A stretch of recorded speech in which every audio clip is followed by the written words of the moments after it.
아침 신문 귀로 읽으세요. 김영민의 조간 브리핑. 다음은 무엇일까요? 겨울밤 야식으로 숙취와 감기 예방에 좋은 과일입니다. 겉은 쫄깃하고 속은 부드럽고. 정답! 반건씨? 네, 맞습니다. 국민TV조합원 청도님이 직접 수확한 진시황 반건씨. 연말연시 명절에 선물 고민하지 마세요. 최고의 선물 반건씨로 끝내세요. 010-2128-2644 010-2128-2644 다음 검색창에 진시황 반건씨를 검색하세요. 나라가 이꼴인 듯 맛있는 반건씨라니.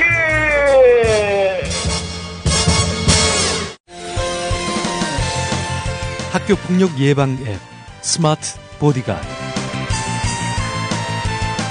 스마트폰 왕따 문자 등 사이버 학교폭력이 6배 이상 늘었습니다.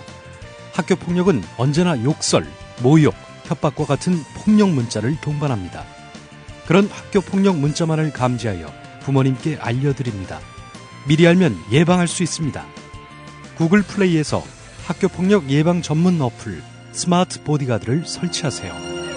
지금 설치하고 먼저 무료 이용해보세요. 아, 이번 명절 선물은 뭘로 하지? 고민하지 마. 이츠맘이 있잖아. 이츠맘? 엄마 마음이 이츠맘으로 새로워졌대.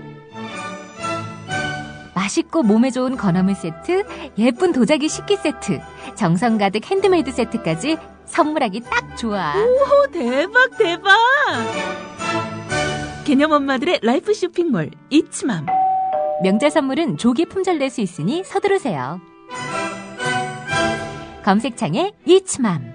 지금 바로 이츠맘을 검색하세요.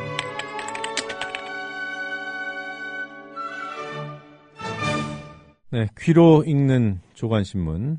오늘 아침 신문들은 어떤 뉴스에 주목하고 있는지 김영민 PD와 함께 살펴보도록 하겠습니다. 안녕하세요. 네, 안녕하십니까. 네, 어떤 기사부터 볼까요? 네, 2012년 대통령 선거 개입 혐의가 드러난 국가정보원이 이번에는 야당 지방자치단체장의 부정행위 시비를 조사하고 공무원 인사 수의계약 등의 동향을 물으면서 사찰을 벌인 것으로 이제 드러났다라고 이재명 성남시장이 밝혔습니다. 자, 어제 기자회견을 열었는데요. 성남시를 담당했던 국정원 조정관 김모 씨가 2013년 9월부터 12월 시장과 시정에 대해서 일상적인 정치 사찰을 하고 지방선거에 개입했다면서 책임자 처벌과 진상규명을 요구했습니다. 2006년 가천대에서 받은, 그러니까 경원대죠, 과거에. 가천대에서 받은 석사 논문 표절 시비와 관련해서 이 국정원 조정관이 가천대 부총장을 만나서 정보를 수집하고 허위 사실을 유포했다고 합니다. 국정원 조정관이 또 공무원 승진 인사 정보를 수집하고 자신의 공약 사업에 대한 뒷조사를 한 사실도 확인했다.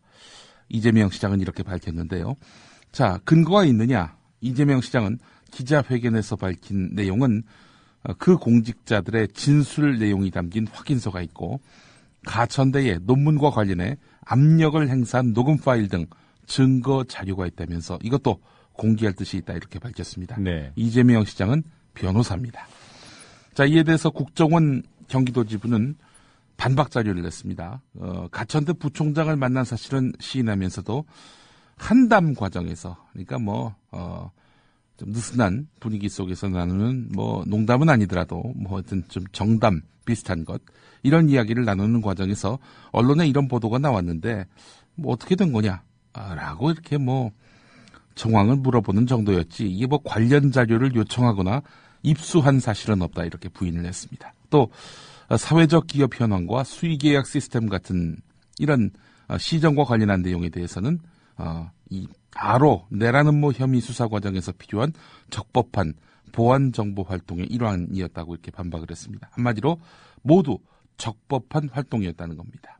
자, 그런데 국정원 해명에 따르더라도 대학 부총장을 만나서 야당 소속 시장의 논문 표절 문제를 거론한 것이 대공 관련 정보 등에 대한 수집만을 직무로 규정한 국정원법 규정에 부합하는지 이건 의문이고요. 네. 특히 국정원 쪽 주장과는 다르게 이재명 시장 쪽은 국정원 조정관 김모 씨가 표절 논란 심사 과정에 관심을 표하면서 논문을 달라고 했다는 대학 관계자의 녹음 파일까지 확보하고 있다고 밝혔습니다. 더구나 승진 관련한 인사정보 수집에 대해서는 아무 해명을 못하고 있습니다. 따라서 국정원 조정관의 이런 행태가 직무 범위를 넘어서 불법 사찰이었을 가능성도 짙어 보인다는 거죠. 예. 자, 지난 대선 개입 사건 이후 국정원 스스로 기관에 상시 출입하는 이런 제도를 없애겠다. 이러면서 이제 자체 개혁안을 내놓았는데 현장에서는 하나도 지키지 않았다. 이렇게 볼 수밖에 없다는 이야기입니다. 네. 자, 그 녹취록 공개를 했으면 좋겠습니다. 예. 자, 일단 국정원은 뭐 이재명 시장을 상대로 해서 손해배상 소송까지 걸겠다. 지금 이런 입장이거든요. 예. 여하튼 부총장을 만난 것은 사실이고 예. 또 논문에 대해서 물어본 것도 사실이고 네. 그냥 개인적으로 환담을 나눴다 이 얘기군요. 예. 근데 그 대학 관계자는 그런 논문 표절과 관련한 그런 질문을 국정원 직원한테 받았다. 아무리 자신은 한담이었다 하더라도 상대가 느끼는 그 압박감은 어땠을까요? 제가 알기로는 그 국정원 요원이라는 사람이 네. 이제 출입 영역을 바꿨잖아요. 예. 그 성남시에서 이천으로. 예. 그 다음에 찾아간 거 아닙니까? 시전사무로. 예. 거기 가천 데가 그 성남에 있는 곳인데. 경원대 옛날에. 예. 왜 이천 출입하는 사람이 거기까지 갑니까? 환담난으로. 한담난으로 간 것 같습니다. 자, 교학사 교과서 관련한 이야기로 이제 넘어갈 텐데요. 이재명 시장과 관련한 내용은 오늘 또 인터뷰가 준비되어 있습니다. 많은 애청 바라겠습니다. 자, 교학사 한국사 교과서, 예. 지금 2,318개, 전국에 있는 모든 고등학교 합한 수가 2,818개입니다. 자, 그런데 교학사 교과서 2,318개 고등학교 가운데 한 곳 내지 두 곳만 채택될 가능성이 높아지고 있습니다. 네.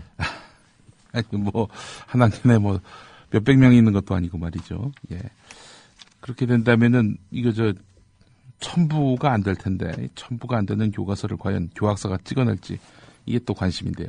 자, 이 청송여고만은, 외부 압력이 있건 없건 간에 이 교학사 교과서로 공부하겠다. 이렇게 못을 박았지요. 지금 청송군 농민회 등 시민단체가 강력하게 반발하고 있는데요. 오늘 경향신문 이면 기사를 보면요. 이런 내용이 있습니다.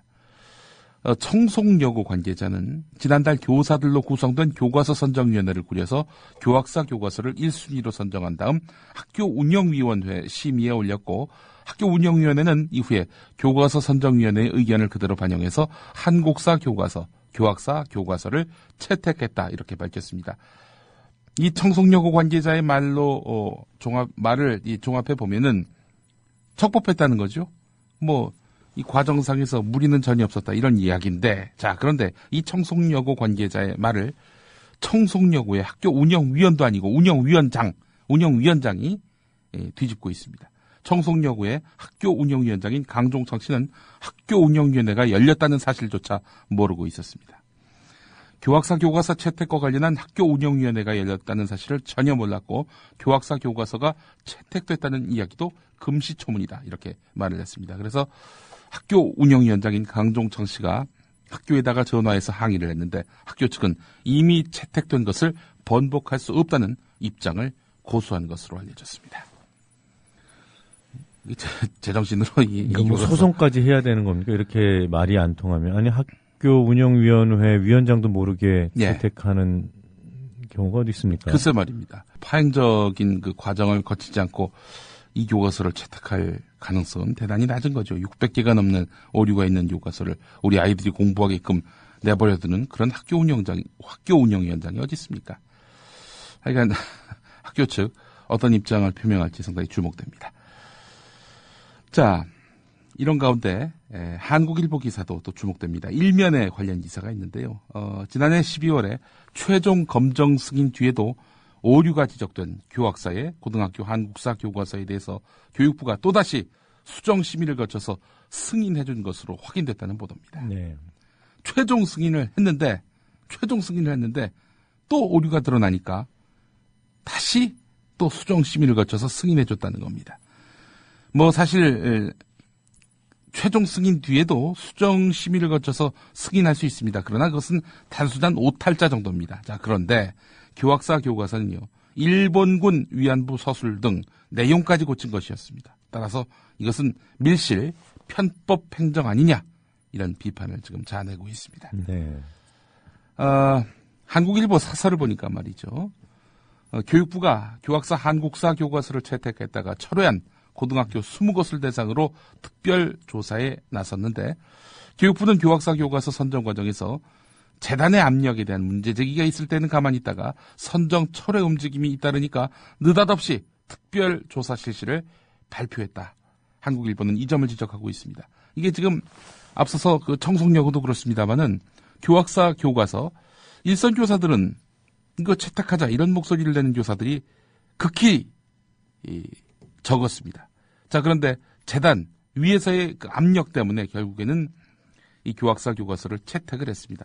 이거는 굉장히 부당한 압력도 있고요, 불법적인 요소도 있습니다. 근데 이때는 교육부가 아무 얘기도 안 하다가 이 학교 측에서 외부의 그런 집단 반발, 특히 학생 학부모들의 반발 때문에 선정 철회 움직임을 보이니까 느닷없이 특별조사 실시를 발표한다는 것이죠. 이게 도대체 교육부가 이게 정당한 처사인지 의문을 갖지 않을 수가 없는데요. 네.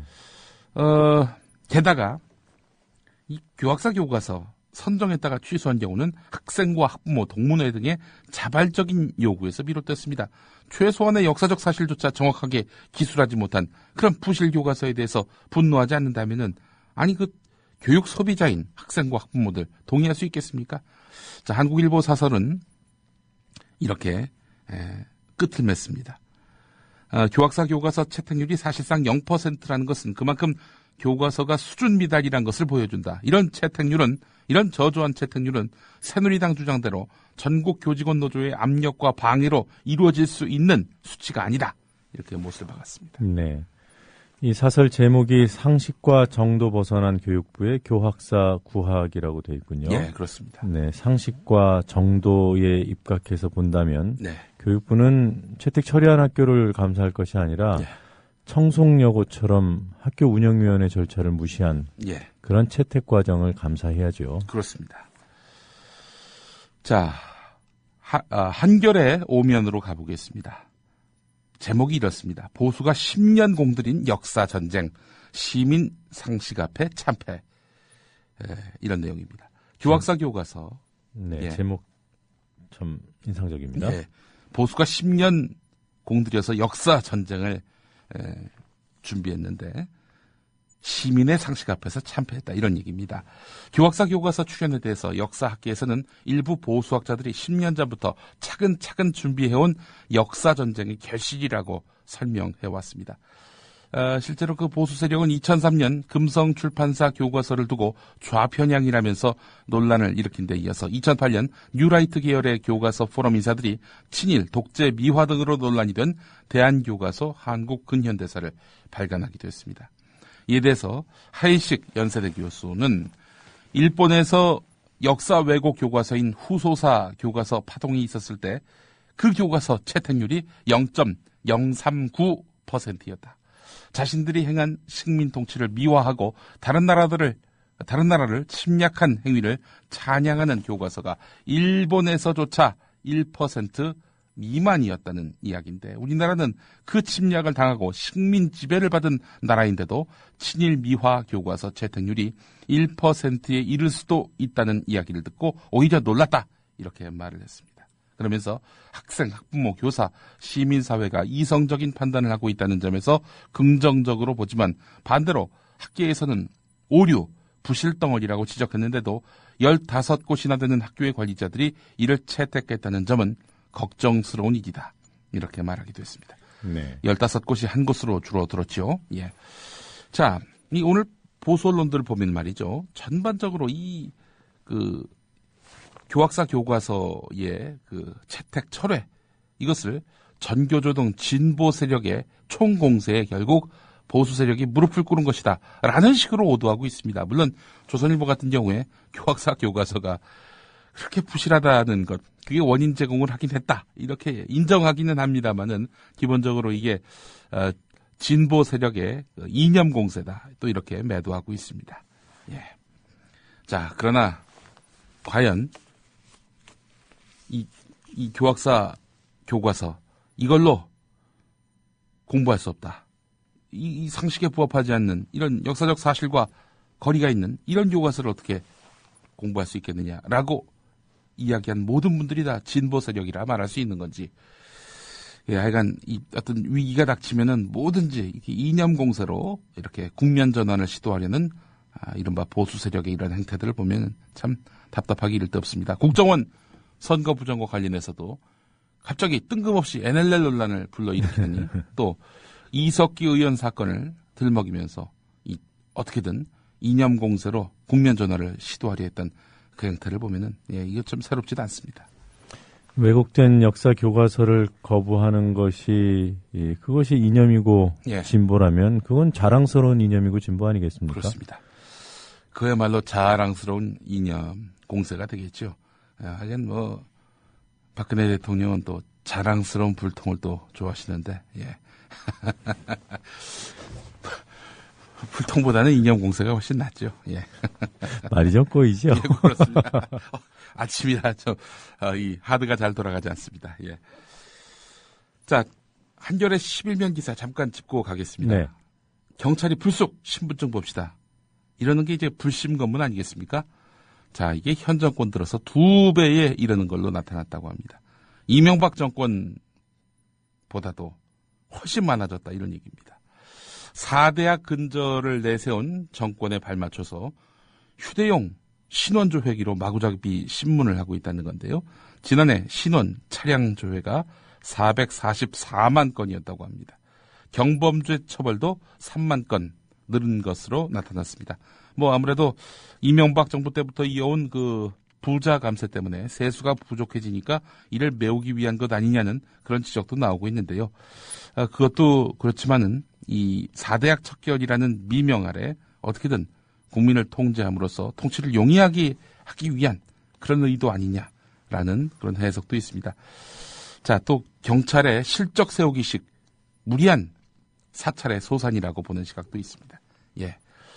이 불심검문 당하는 이런 불심검문이 아주 뭐 보편화되던 때가 바로 박정희 정권 아니었습니까? 우리가 그 시절로 돌아가고 있다. 이렇게 봐도 무리는 아닌 것 같습니다. 이런 언론에 등장하는 키워드들이 시대를 가늠하게 해주는 것 같아요. 불심검문, 또 경제개혁 3개년 개혁하니까 경제개발 5개년 계획이 떠오르지 않습니까? 4대학 척결. 자, 이 철도노조 관련한 소식입니다. 법원이 지난밤에 철도노조 간부에 대해서 총 8명 구속영장 또 기각을 시켰습니다. 네, 11명째입니다. 네, 파업 종료 후에 기각이 잇따르고 있는데요. 검경의 무리한 구속소사, 이게 지금 비판의 도마 위에 올랐습니다. 자, 이 최연희 사장이 엄마의 마음으로 돌아오라 이렇게 이야기하면서 파업 철회를 이렇게 간청하지 않았습니까? 자, 그래서 코레일 노조원들이 돌아왔습니다. 그런데 코레일이 복귀한 조합원 200명을 사흘 동안 현장에 투입을 안 하고 있다고 합니다. 철도노조가 이렇게 밝히고 있는데요. 자, 이 정상화를 지연시킴으로써 결국 파업 비난 여론을 키우고 징계에 치중하려는 것 아니냐. 결국 다시는 이런 파업 못하게 하려는 훗날 다시는 이런 쟁의가 발생하지 않음으로써 철도노조를 용이하게 다뤄보겠다. 이런 의도가 아니겠는가 하는 해석도 나오고 있는데요. 자, 그래서 철도노조는 오는 18일에 서울역에서 대규모 상경 집회를 가질 예정입니다. 민주노총과 함께한다고 합니다. 그렇게 돌아오라고 해놓고 돌아왔더니 아무 일도 안 시키고 있습니다. 참. 슈퍼주니어의 이특씨, 지금 군에 있는 이특씨 아닙니까? 이특씨의 아버지가 치매를 앓고 있는 노부모를 목 졸라 숨지게 한 다음 스스로 목숨을 끊은 사건이 발생했죠. 자, 뭐 그냥 일개인의 불행으로만 보기에는 사회적으로 곱씹을 부분들이 많다는 것이 오늘 국민일보 일면 톱 기사입니다. 이런 건 잘해요. 이건 좋습니다. 이런 기사. 사실 치매 환자들의 가족 고통을 보면은 간병에 지쳐서 극단적인 선택을 하는 경우가 많은데 이런 치매가 가정을 무너뜨리는 그런 큰 위험 요소가 되고 있다는 겁니다. 사실 치매 10년이 넘으면은 식구조차 못 알아보고요. 행동이 폭력적으로 바뀌고 과대망상에 또 빠지는 경우가 많아서요. 이 사람이 달라지는 모습을 지켜보면서 가족들이 겪는 혼란은 극도의 스트레스로 작용하게 되는데요. 발병 사실을 숨기는 경우도 적지 않다고 하지요. 자, 말기 때에는 전문 요양시설을 찾아야 한다라는 조언이 나오고 있는데 치매 문제와 관련해서 국가사회적인 이 보건 대응이 필요하다 이렇게 볼 수밖에 없습니다. 그렇다면 의료의 공공성이 더욱 강조돼야 하고 또 강화돼야 하는데 경향신문 일면 기사를 보니까 어제 박근혜 대통령이 그 새누리당 소속 의원과 원외 당협위원장을 불렀다 놓고 의료 관련한 여러 규제를 풀어줘야 한다. 그렇게 해서 서비스업을 성장시켜야 일자리가 늘어난다. 이렇게 말했습니다. 이게 결국 의료 관련한 규제를 푼다는 얘기가 뭡니까? 민영화로 가는 고속철도 아니냐. 네. 이렇게 보는 시각이 많습니다. 민영화로 가면 어떻게 되겠습니까? 의료의 공공성은 그만큼 축소되고 결국 침해될 수밖에 없는 겁니다. 푸는 걸 좋아하시는지 모르겠어요. 줄푸세 공약도 제기했던 박근혜 대통령 아닙니까? 박근혜 대통령 관련한 기사 하나 더 소개를 하겠습니다. 네. 조선일보 6면에 실린 건데 농담은 한 번 하면 뭐 다시는 안 써먹는 게 상리 아닙니까? 쓰더라도만 수일, 수개월 있다가 한 번씩 써먹는 것도 좋은데 같은 자리에서 말입니다. 그런데 박근혜 대통령이 이 청와대에서 같은 농담을 2번이나 했다는 겁니다. 작년 12월 12일 부처장관들과의 송년 만찬, 12월 19일 새누리당 지도부와의 만찬에서도 농담을 했는데 어떤 농담이냐? 식인종이 사람을 잡아와서 다리를 물었는데 너무 맛이 없었다. 알고 보니까 의족이었다. 이런 얘기입니다. 이 농담 들어보신 적 있어요? 처음 들어보는 농담인데요. 네, 저는 박 대통령이 이 농담 했다는 얘기를 들어봤습니다. 아니 근데 의족하시는 분들 이거 노무현 대통령이 만약 이런 말을 했으면 2번이나 했다면 어떻게 될까요? 그러니까 제가 이걸 딱 들었을 때 예. 이건 대통령이 할 농담이 아닌 거죠. 그렇죠. 네. 자, 그런데 조선일보는 이런 문제 의식은 없고요. 이 식인종 농담을 왜 2번씩이나 박 대통령이 언급했느냐? 이거는 민주당과 안철수 신당이 서로 잡아먹고 먹으려는 것을 비유하는 것 아니냐?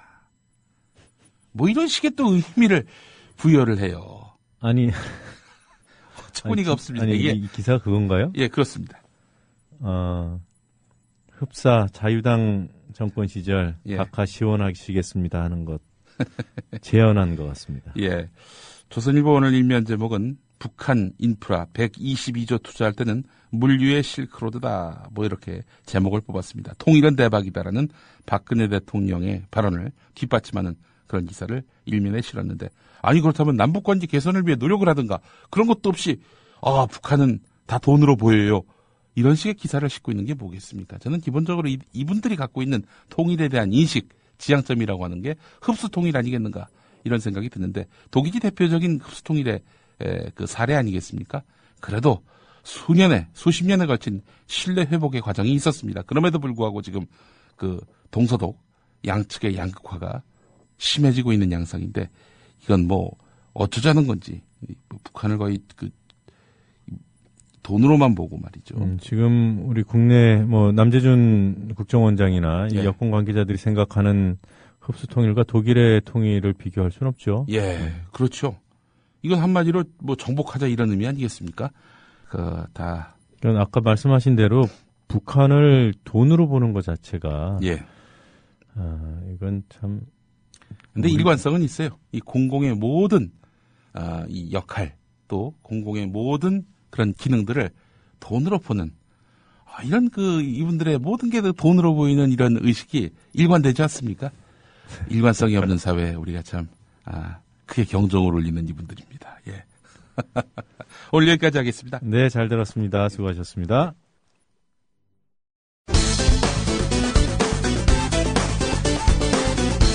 박용진 민주당 대변인이 바로 잡아주는 박근혜 대통령 기자회견의 오점들. 많은 공공기관에서 효율성과 경쟁력을 떨어뜨리는 방만 경영과 고용 세습까지 오랜 기간 이루어져 왔습니다. 어제 고용세습, 코레일 고용세습 얘기하셨잖아요. 예. 그런 거 없거든요. 과거에 철도청 시절에 재해로 인한 사망의 경우에는 그 가족들이 자리를 승계하는 그런 경우가 있었다고 합니다. 그런데 네. 코레일로 전환한 이후에는 아예 없어진 조항이고 사문화된 사안인데 이거를 지금 코레일에 대한 공기업 개혁으로 이렇게 얘기를 하신 것도 답답하고요. 좌건우건 이념적 편향도 있어서는 안 된다고 생각을 합니다. 그런데 이제 그 보도를 보면 북한 일부 교과서에 불법 방북을 처벌한 것을 탄압이라고 이렇게 표현한 경우도 있고 또 독일 통일도 부정적인 이런 측면을 부각시키는 이런 경우도 있었습니다. 좌편향 교과서 얘기하셨는데 그 지적한 좌편향 교과서는 검정을 통과하지 못한 교과서입니다. 네. 있지도 않은 교과서를 가지고서 얘기를 하신 거죠. 사회경제 대타협위원회에 대한 질문을 하셨는데 우선 이미 이렇게 구성이 되어 있는 노사정 위원회에서 좀 충분히 모든 문제들을 논의를 하고 또 그렇게 해서 더 이제 필요하면 또 그보다 더 확대를 해서 할 수 있지만 지금 기존에 이미 있는 것에서부터도 잘 안 된다 그러면 자꾸 이거 만들고 저거 만들고 위원회 만들고 해서는 큰 우리가 어떤 성과를 볼 수가 없다고 생각을 해서 노사정위원회가 있으면 되지 사회적 대타협위원회가 왜 필요하냐 이 말씀도 팩트가 다르죠. 노사정위원회는 지금 위원회는 있는지 모릅니다만 민주노총과 한국노총이 다 탈퇴했기 때문에 네. 유명무실하고 존재 가치가 없는 거죠. 그래서 네. 이거 누군가가 지금 잘못 보고하고 있구나 대통령한테. 네. 아니면 대통령께서 듣고 싶은 것만 골라 듣고 계시는 거 아니냐 이런 생각이 들었어요. 이런 문제들 사실관계를 거꾸로 뒤집어서 이해하고 계시거나 잘못 알고 계신 부분들이 이게 좀 누가 이렇게 하는 건지 인해 장막이라고 하던데요. 이거 걱정스럽게 지금 어제 지켜봤습니다.